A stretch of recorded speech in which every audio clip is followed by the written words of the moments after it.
বিহুৰ ৰঙালী বিহুটো আমি যিহেতু আদৰৰে লৈছোঁ, মৰমেৰে লৈছোঁ, তোমালোকে আজি এনেকৈ অহা দেখি মই বহুত আনন্দিত হৈছোঁ। বুজিছানে? সেইকাৰণে তোমালোকে এখন এখন ক'লা গামোচাৰে মই আদৰণি জনাব বিচাৰিছোঁ। উঠি অহা দিনবোৰ যাতে তোমালোকে ভাল হওক, আৰু এটা কথা কি, যিমানে আগবাঢ়ি যোৱা আমাৰ গৌৰৱ, বুজিছা?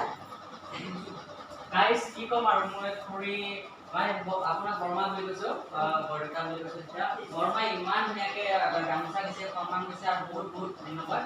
আৰু কি ক'ম আৰু ক'ব লগা একোৱে নাই, মোৰ মানে কথাই শেষ হৈ যায় আৰু মোৰ মুখৰ পৰা। নাই কাৰণ থাকি তোমালোকে এতিয়া উঠি অহা প্ৰজন্ম হয়নে নহয়? তোমালোকক যদি সৎ পথে আমি নিব পাৰোঁ, তোমালোকক যদি সৎ ৰাস্তা দেখাই আমি নিব পাৰোঁ, আমাৰ যদি কলা কৃষ্টিক যদি আমি তোমালোকক দেখুৱাব পাৰোঁ যে আমাৰ কলা কৃষ্টি এনেকুৱা, আমাৰ বিহু এনেকুৱা, হয়নে নহয়? সেইখিনি তোমালোকে বজাই ৰাখিব চেষ্টা কৰিবা।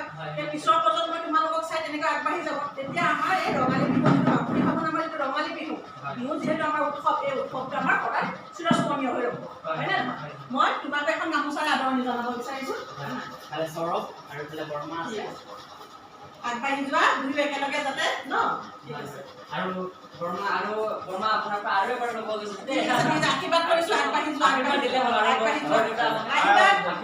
এনেকৈ এইবাৰ অহা নিচিনাকৈ যাতে প্ৰত্যেক বিহুত তুমি আহা। হ'ব, এইবাৰ মই প্ৰত্যেক বিহুতে ঠিক আছে, আহিবা। হয়। বিচাৰিছোঁ।